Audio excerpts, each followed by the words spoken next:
अभी कुछ साथी चिंता कर रहे थे जाति जनगणना को लेकर के। अध्यक्ष महोदय, पूरा देश चाहता है जाति जनगणना हो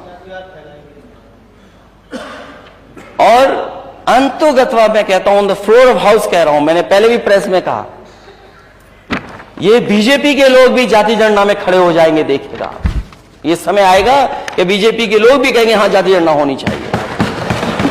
पूरा देश चाहता है। कभी कभी आरोप लगता है कि समाजवादियों ने क्यों नहीं किया।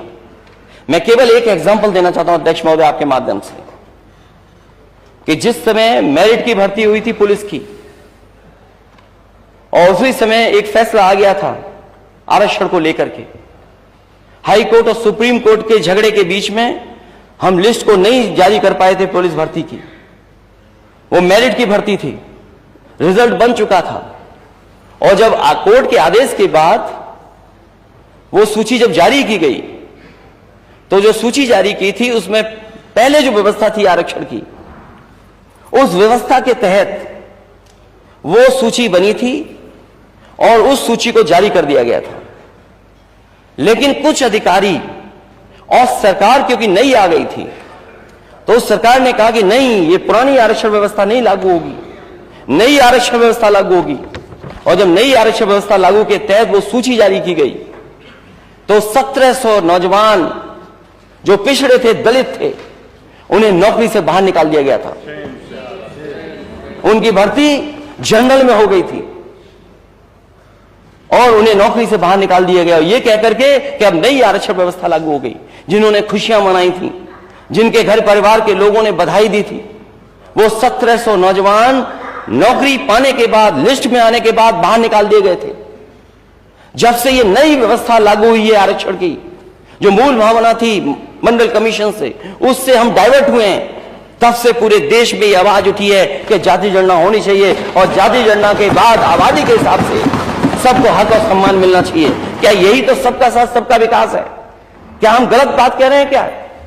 सबका साथ सबका विकास तभी संभव है जब जाति जनगणना हो और जिसकी जितनी आबादी है उसके हिसाब से उसको आरक्षण और हक और सम्मान मिल जाए।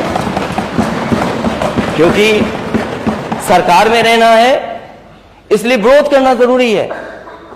सरकार में क्योंकि लॉलीपॉप मिल गई है, कुछ केक पेस्ट्री भी खा रहे होंगे, लड्डू भी खा रहे होंगे सरकार के, इसलिए सरकार के खड़े रहना है। और कुछ लोग तो फिल इन द ब्लैंक्स है सरकार के,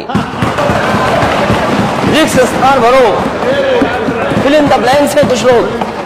आप पूछ लीजिए जो भी नेता सदन है, हालांकि वो इंजीनियर है, मैं आपसे कहूंगा नेता दूसरे दल के हैं, अध्यक्ष महोदय, उन 1700 बच्चों को निकाल के बुलाइए कि क्या उनके साथ गुजरा।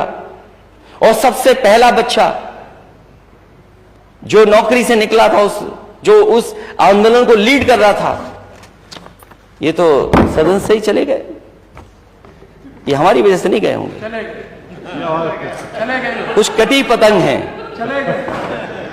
कटी पतंग। नेता सदन कोई सीट नहीं मिली क्या? या सीट में कम लोग थे या ज्यादा लोग थे? क्या खबर है भैया?